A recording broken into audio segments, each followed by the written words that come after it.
Yo quiero, antes de empezar a ministrar la palabra, quiero hablar algo sobre, en la Biblia, en esta Biblia que usted tiene, usted no va a encontrar el término Biblia como tal, sino va a encontrar dos términos que lo vamos a ver a la luz de las Escrituras. Y uno se encuentra en Marcos capítulo 12, el verso 26. Marcos capítulo 12, verso 26. Y el Señor Jesucristo, estando allí con sus discípulos, dice el verso 26: pero respecto a los muertos, que los muertos resucitan, ¿no habéis leído en el libro de Moisés? Entonces, un término muy importante que debemos tener es que en la Biblia siempre va a hablar de el libro o los libros. Aquí en este pasaje se está refiriendo a la ley de Moisés, a los 5 primeros libros de la Biblia, pero en especial al libro de Éxodo, porque específicamente Jesús está hablando de aquel relato cuando Dios se le presenta a Moisés en medio de la zarza, y en medio de la zarza Moisés va porque ve que arde y arde y arde y no se consume, y Moisés se acerca y Dios desde la zarza le habla. Entonces Jesús está hablando aquí de que en el libro de Moisés, en especial el libro de Éxodo, ellos le habían leído cómo Dios le habló a Moisés desde la zarza, desde el libro de Moisés. Lucas capítulo 3, verso 4. También el Señor Jesucristo, hablando de la aparición de Juan el Bautista, aquel hombre de Dios que iba a preparar el camino del Señor, el Señor Jesús dice en el verso 4: como está escrito en el libro de las palabras del profeta Isaías.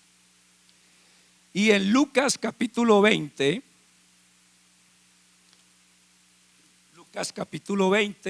el verso 42, también Jesús está hablando, pues el mismo David dice en el libro de los Salmos. Entonces, como les dije, la expresión Biblia o el término Biblia usted no la va a encontrar. Usted va a encontrar solamente el término el libro o los libros.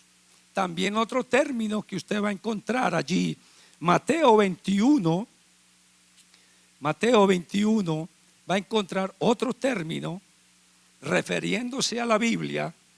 Mateo 21, verso 42. Jesús les dijo: ¿nunca leísteis en las Escrituras? Y Romanos capítulo 1, verso 1 y 2, también nos dice la Escritura: Pablo, siervo de Jesucristo, llamado a ser apóstol, apartado para el evangelio de Dios, que él había prometido antes por sus profetas en las santas Escrituras. Entonces usted va a encontrar dos términos: libro y escrituras. No va a encontrar el término Biblia. Simplemente que después estos libros de la Biblia, tanto el libro de los Salmos, de Moisés, de las Escrituras, posteriormente fueron compilados, escritos y se coleccionaron como partes integrantes de las Santas Escrituras, constituyéndose en una pluralidad de libros, formando una divina biblioteca denominada la Biblia. Entonces, la palabra libro en el griego es la palabra biblión, que significa rollo o libro pequeño. Y la palabra escritura es la palabra en el griego grafe, que significa escrito, un escrito o una carta. Posteriormente estos libros o cartas o escritos, como les dije, fueron recopilados y se formó lo que es hoy en día la Biblia. ¿Ok? Bien, ahora vamos a Segunda de Pedro, capítulo 1.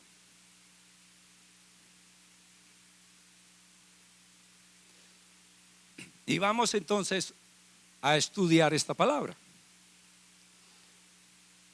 Capítulo 1 de Segunda de Pedro, verso 19, 20 y 21. Lo que el apóstol Pablo confirma. Dice, tenemos también la palabra profética. ¿Cuál es la palabra profética? La Biblia. Más segura, a la cual hacéis bien en estar atentos, como a una antorcha que alumbra en lugar oscuro, hasta que el día esclarezca y el lucero de la mañana salga en vuestros corazones. Entendiendo primero esto, que ninguna profecía de la Escritura o de la Biblia es de interpretación privada, porque nunca la profecía fue traída por voluntad humana, sino que los santos hombres de Dios hablaron siendo inspirados por el Espíritu Santo.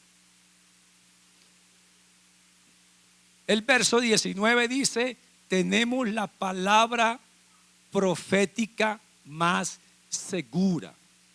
Esto no está diciendo que necesariamente tiene que ser profética con resultados futuros, aunque lo incluye, pero está hablando de la totalidad de la palabra de Dios. O sea, la palabra de Dios no es solamente profecía. Eso lo dice la Biblia en Segunda de Timoteo, capítulo 3. Segunda de Timoteo, capítulo 3, el verso 16. Toda la Escritura es inspirada por Dios y útil para enseñar, para redarguir, para corregir y para instruir en justicia. Toda la Escritura es toda, no es una parte. Es toda desde Génesis hasta Apocalipsis. Y toda esa palabra que usted tiene en sus manos, que usted tiene en su casa, que trae a la iglesia, es inspirada por Dios. Es palabra de Dios. Es palabra revelada de Dios para nuestras vidas. Allí usted y yo vamos a encontrar los lineamientos tanto morales como espirituales que usted y yo debemos conocer para vivir una vida conforme a lo que está escrito en las Escrituras, que le llamamos la voluntad de Dios. Entonces, esta Biblia que usted tiene en sus manos es inspirada por Dios, no ha sido inspirada por ningún hombre. Usted debe considerar eso, que cuando usted hable la Biblia es palabra de Dios. Y eso lo tenemos que tener muy claro, que no es cualquier palabra, que no fueron hombres que hicieron su voluntad y escribieron lo que a ellos se les vino al corazón. No, es inspirada por Dios y es útil. Esa palabra, dice la Biblia, le va a enseñar a usted cómo vivir una vida de acuerdo a Dios. Esta palabra lo va a redarguir. Cuando usted comete pecado, esa palabra va a llegar a su corazón y le va a sentir dolor por haber pecado. Va a sentir remordimiento de haberle faltado, de haberle fallado a Dios. Esta palabra también le va a corregir cuando usted está por un mal camino. La palabra le va a decir cuál es el camino que usted debe tomar. Como dice el Salmo, te enseñaré el camino que debes andar. Sobre ti fijaré mis ojos. Entonces es una palabra viva. Es una palabra que enseña, redarguye y corrige e instruye en justicia. ¿Con qué propósito? ¿Con qué fin la Biblia hace eso? Dice la Escritura aquí en el siguiente versículo que a fin de que el hombre de Dios, no está hablando del inconverso, no está hablando del hombre impío, no está hablando del hombre malvado, está hablando del hombre de Dios. Y todo hombre y mujer que tiene esta palabra, la lee para que ella le enseñe, le instruya y le corrija, es un hombre de Dios. Usted es un hombre, usted es una mujer de Dios. Y esa palabra le hace todas estas cosas porque quiere que usted y yo, como hombre y mujer de Dios, seamos perfectos. La palabra perfecto es la palabra maduro. Que crezca en la palabra, que crezca en el conocimiento de Dios, que crezca en la gracia del Señor, que no se quede tal como llegó a la iglesia, que pasen los años y en su vida haya frutos de transformación y de cambios, y también que usted pueda conocer a Dios. La única manera de conocer a Dios es leyendo la Biblia y conociendo la Biblia.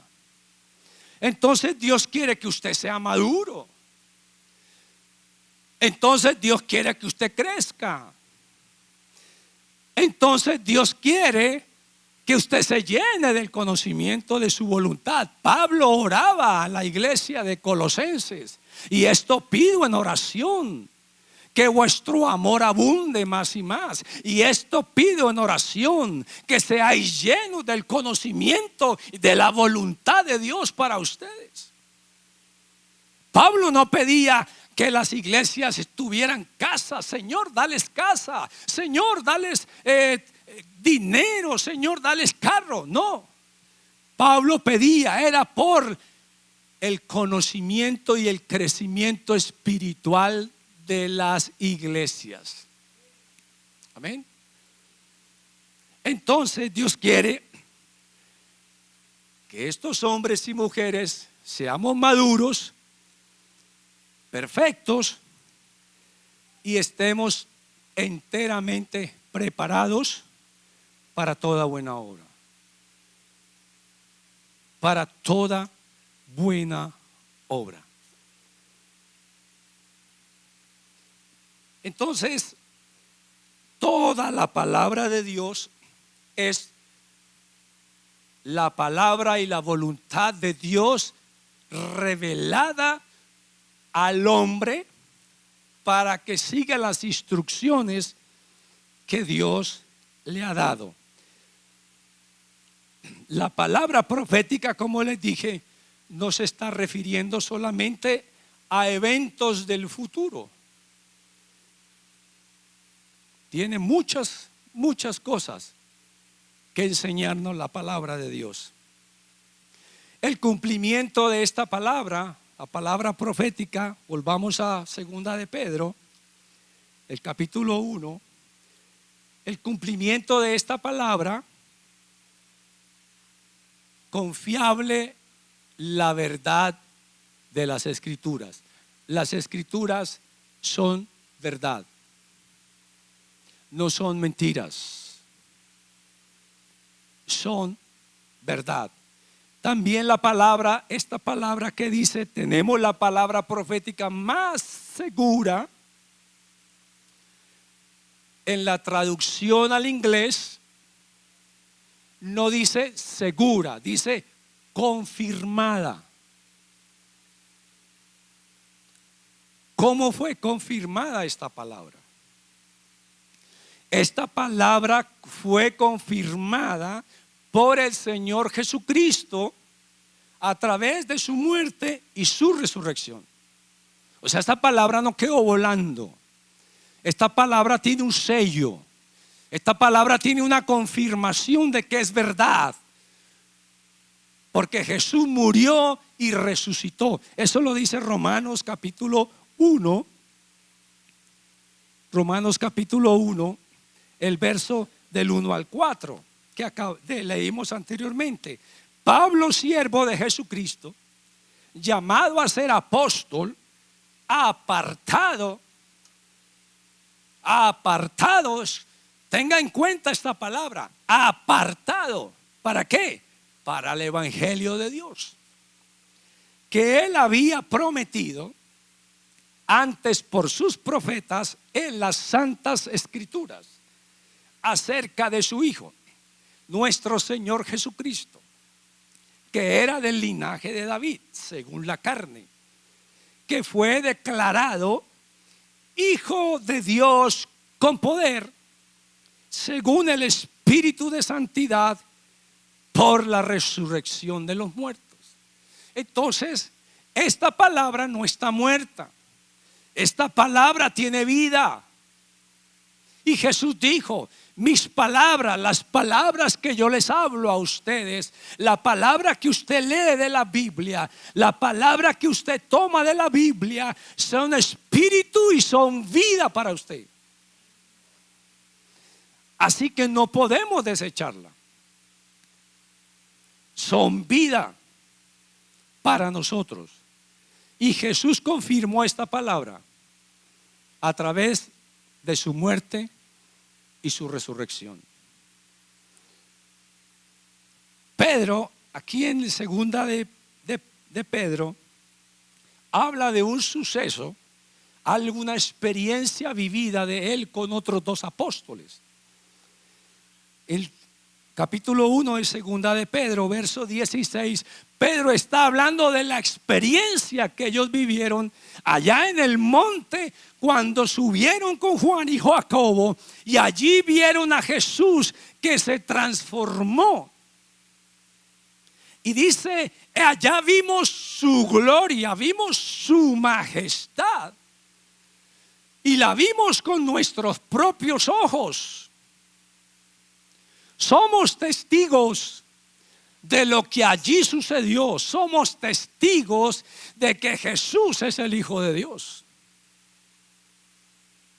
Somos testigos de que su gloria resplandeció. Y damos testimonio de que esto no fue un cuento de hadas. Pedro dice: no estamos diciendo estas cosas, no estamos contando estas cosas siguiendo fábulas artificiosas, o sea, cuentos engañosos. Esto fue verdad. Y aunque Pedro habla de esta experiencia gloriosa, sin embargo, no fue tan gloriosa como la que él vivió en Mateo 16. Vamos a Mateo 16. Mateo capítulo 16, versos 15 y 16. Cuando el Señor les dice: y ustedes, vosotros, ¿quién decís que soy yo? Y yo le pregunto, iglesia, ¿quién decís ustedes que es Jesús? ¿O quién es Jesús? Todos nosotros, cada uno, debemos tener una respuesta determinante de decir quién es Jesús en su vida y en mi vida. ¿Quién es Jesús? A uno le dijeron un profeta, a otros Elías, otro Juan el Bautista que resucitó. Pero mire las palabras de Pedro. Dice Pedro, respondiendo Simón Pedro dijo: tú eres el Cristo, el Hijo del Dios viviente. Ninguna experiencia tan vivida y tan preciosa que vivió el apóstol Pedro cuando él da esta respuesta: tú eres el Hijo del Dios viviente. 8 días después tienen la experiencia el Jacobo y Juan en el monte donde Jesús se transfigura. Entonces Pedro está hablando de 2 cosas, 2 eventos. Uno, cuando vieron su gloria, el Señor se transformó. Y otra, cuando él declaró que Jesús era el Hijo de Dios. Pero de las 2 experiencias, la que marcó más la vida de Pedro fue la primera, la que cuando dijo: Jesús, tú eres el Hijo de Dios. Podemos tener experiencias con el Señor, todas las que queramos, pero la única verdadera experiencia vivida y que llegue al corazón es la que yo, usted, estamos declarando quién es Jesús. Es lo más importante. La palabra de Dios nos confirma y nos dice y nos habla quién es Jesús. Y usted debería saber en su vida quién es Jesús para usted. ¿Es un profeta? La Biblia nos habla de Jesús. Y el mismo Señor Jesucristo dijo: escudriñen, estudien, consulten las Escrituras, porque ellas son las que dan testimonio, ellas son las que hablan de mí. Hermano, ningún otro libro como la Biblia le va a enseñar de Jesús. Ninguno. Solo la Biblia, solo las Escrituras. Que usted consulte, que usted escudriñe. El verso 20 de segunda de Pedro dice: entendiendo primero esto, ninguna profecía de la Escritura es de interpretación privada. O sea, no fue escrita por voluntad humana. No fue escrita por hombres que quisieron y plasmar en un libro o en un papel o en una escritura sus propios pensamientos, sus propias ideas, sus propias emociones. No. Usted debe entender y yo debemos entender primero que la profecía de la Biblia, la palabra de Dios, no es de interpretación privada. Es decir, que yo no la puedo tomar para mí e interpretarla a mi manera, e interpretarla a mi juicio, interpretarla a mi modo de pensar, como yo quiera. Porque si yo hago eso, estoy cometiendo una herejía o una falsa enseñanza. Y así como los hombres de Dios, inspirados por el Espíritu Santo, hablaron la palabra, de la misma manera, cuando usted y yo vamos a preparar un mensaje, vamos a preparar una enseñanza de la Escritura, debemos pedir la inspiración del Espíritu Santo para no llegar a cometer herejías. Si si usted no tiene de compañero al Espíritu Santo que nos enseña, que nos guía, usted está expuesto a que cualquier idea que venga a su mente la tome como interpretativa para la palabra de Dios. Si estos hombres hablaron inspirados por el Espíritu Santo, nosotros también, al exponer las Escrituras, debemos también tener en nuestra vida la inspiración del Espíritu. Y eso me habla de una intimidad con el Espíritu, de un compañerismo con el Espíritu Santo. Porque si Él no me enseña, estoy mal.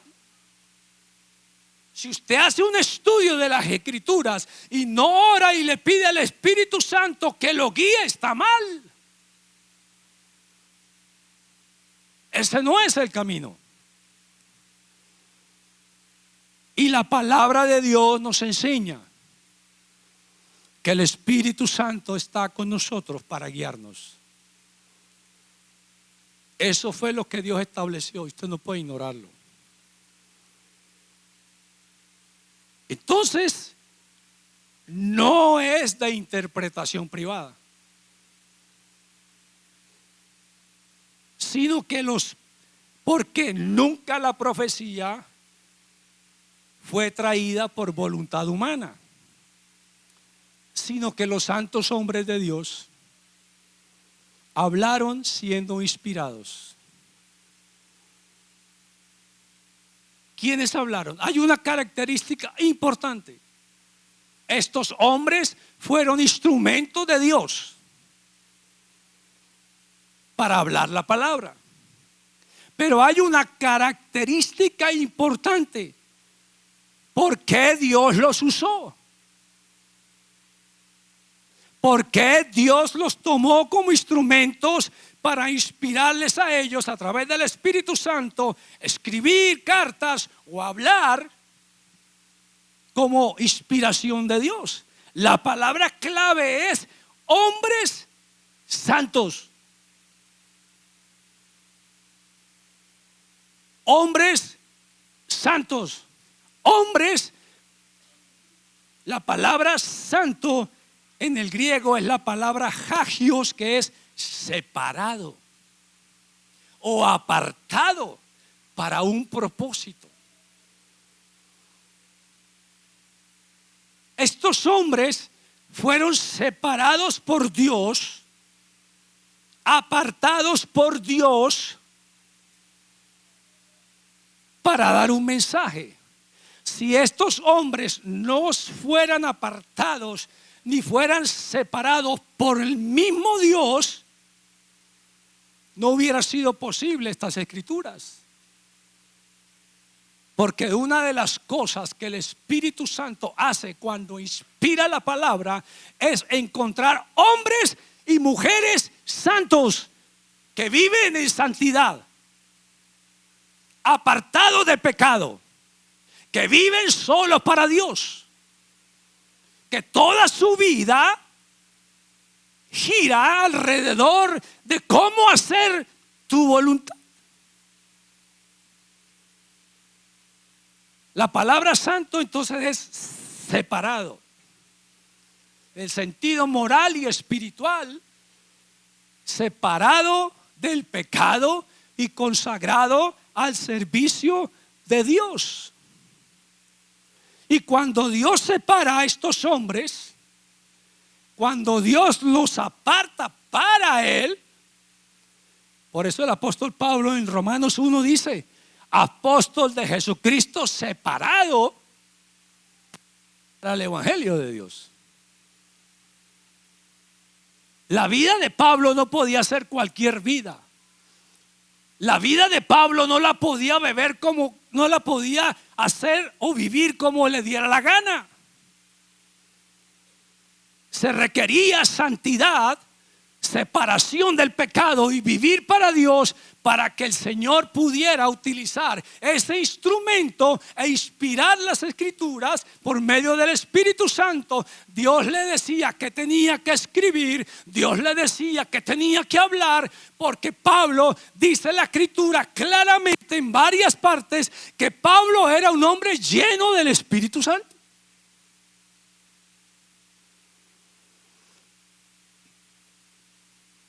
Para hablar la palabra, yo necesito el Espíritu Santo. ¿Y quién me enseña esto? La Biblia. Y Dios usa un método. Cuando Dios los separa, cuando Dios los aparta, ¿qué método utiliza Dios para hablar las escrituras? La inspiración. La inspiración. ¿Cuántos de los que estamos casados en los tiempos de novios con nuestras esposas eran novias? ¿Cuántas veces nos inspiramos para darles una palabra, cierto? De amor, de cariño. Fue algo que nació del corazón, fue una inspiración. Así mismo fue la palabra, fue una inspiración del Espíritu Santo. La palabra inspiración en el griego es la palabra phero, que es llevar, traer, también significa soplar. Entonces estos hombres fueron llevados por el Espíritu Santo a escribir. Fueron llevados por el Espíritu Santo para hablar la palabra. Y usted y yo como hombres de Dios, al hablar la palabra, necesitamos que el Espíritu Santo inspire en nosotros la palabra para hablarla. Todos los ministros que ministramos acá en este lugar, ¿cuánto tiempo nos dedicamos y en oración pidiéndole al Espíritu Santo que nos guíe, que nos enseñe, que nos dé luz? Porque queremos que esta palabra salga de nuestra boca inspirada por el Señor en verdad. Y esto toma tiempo. Entonces fueron hombres llevados a escribir por el Espíritu Santo, no actuando conforme a su voluntad, ni expresando sus propios pensamientos, sino siguiendo la mente de Dios en palabras dadas y ministradas por el Espíritu Santo. Vamos a ver varios ejemplos. Lucas capítulo 4. Lucas capítulo 4, verso 1. Jesús, lleno del Espíritu Santo, volvió del Jordán y fue llevado por el Espíritu Santo. ¿A dónde? Al desierto. La primera característica, lleno del Espíritu Santo.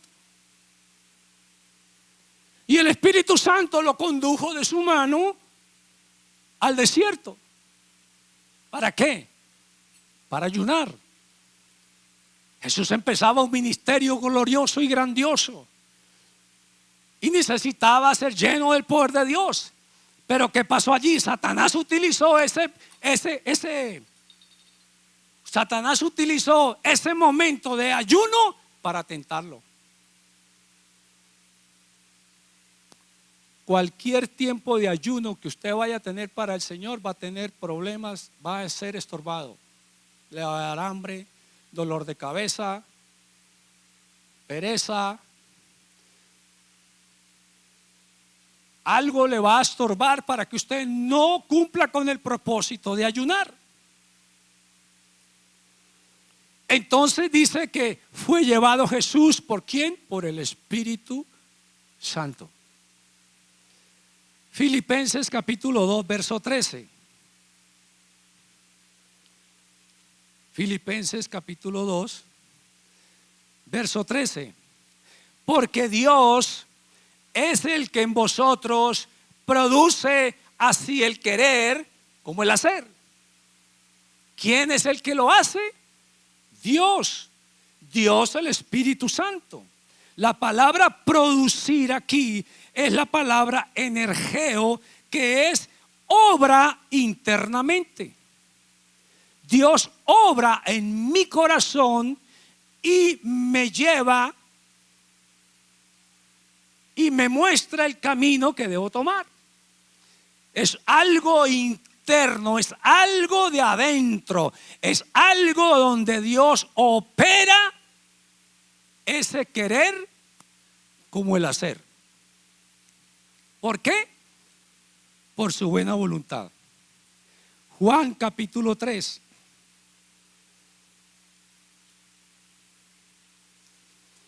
Verso 8. El viento sopla de donde quiere y oye su sonido, pero para dónde va nadie sabe, ni de dónde viene nadie sabe. Así es todo aquel que es nacido del Espíritu.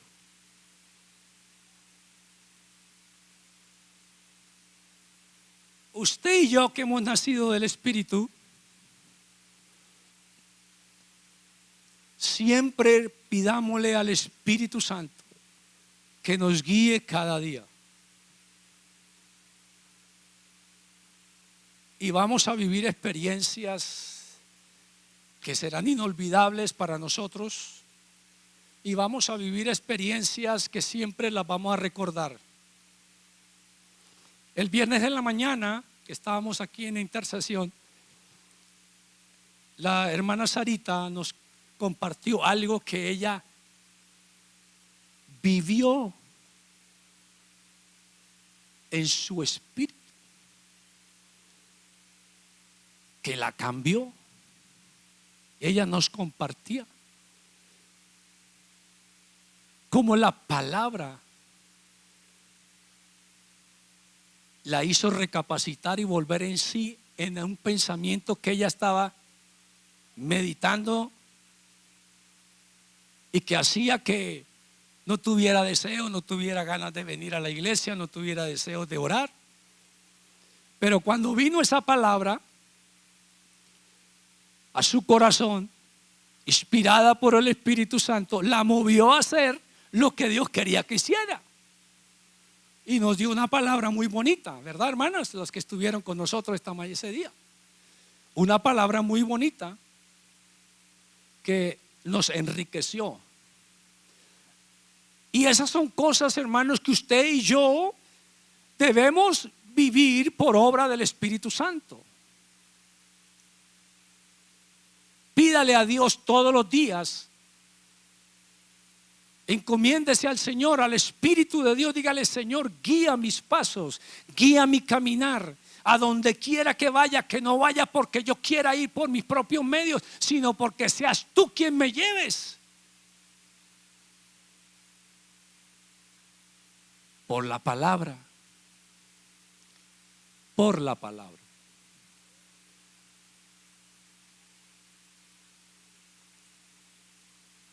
Y así fueron inspirados los apóstoles, los hombres de Dios, pero fueron primero separados y apartados.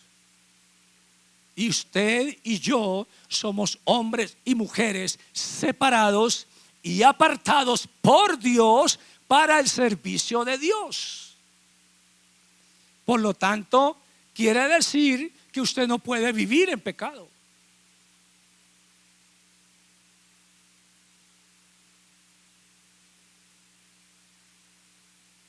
Porque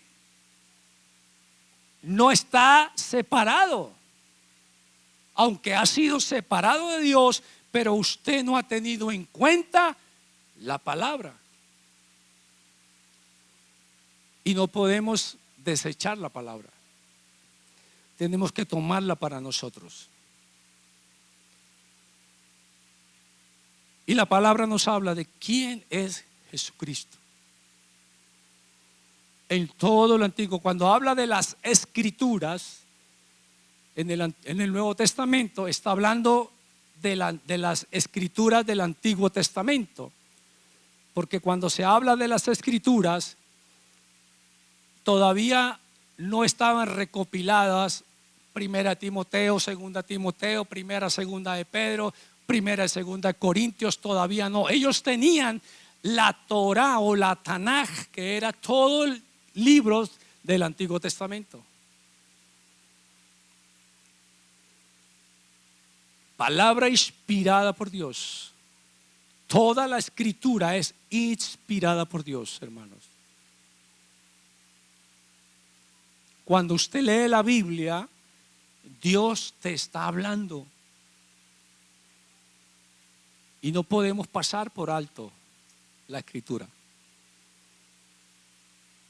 Así que, hermanos, la Biblia es la palabra de Dios, inspirada por Dios, para que usted y yo seamos hombres y mujeres de Dios, preparados para toda buena obra. Todo lo que Dios quiera hacer en usted y en mí. Y damos gracias a Dios por la Biblia, por esta palabra bendita y gloriosa que da testimonio de Jesús, y que esta palabra es verdad. ¿Por qué es palabra para mí verdad? Porque me transformó y me cambió. Lo que no pudo hacer las doctrinas comunistas, lo hizo la palabra de Dios. Gloria a Dios. Por eso la predico, la enseño con todo mi corazón, con pasión. Y pido al Espíritu Santo que siempre me guíe para no enseñar cosas que no están acá. Amén. Así también usted, que la palabra de Dios, dijo el apóstol Pablo, more en abundancia en vuestros corazones. Padre, gracias te damos en esta mañana por tu palabra. Te bendecimos, Señor, porque tú dijiste: si mis palabras permanecen en vosotros y yo permanezco en vosotros, pedid todo lo que quieran. Y tú dijiste, Señor, yo soy la vid y vosotros los pámpanos. Separados de mí nada podéis hacer. También dijiste que esta palabra morara abundantemente en nuestros corazones, para que nos pudiéramos exhortar en toda sabiduría e inteligencia espiritual, cantando en nuestros corazones al Señor con salmos, cánticos e himnos espirituales. Señor, ayúdanos que esta palabra more en el corazón de cada hermano, de cada familia. Hoy celebramos el día de la Biblia, pero que este no solamente sea un día, sino todos los días de nuestra vida sea el día de la Biblia, el día, Señor, en que tomamos de la palabra, bebemos del agua, comemos de este pan, Señor, que nos da vida, que nos guía y nos muestra el camino, Señor, de tu bendición. Gracias, Señor. Ayúdanos a beber de esta palabra, a comer de este pan. Tú dijiste: no solo de pan vivirá el hombre, sino de toda palabra que sale de la boca de Dios. Iglesia, comamos de este pan que viene de la boca de Dios. No es de la boca de ningún hombre, es de la boca de Dios. Y es pan para nuestra vida, es pan para su casa, es pan para su hogar, es pan para su familia, que le da vigor y fuerzas. Cuando venga el día malo, usted pueda estar firme.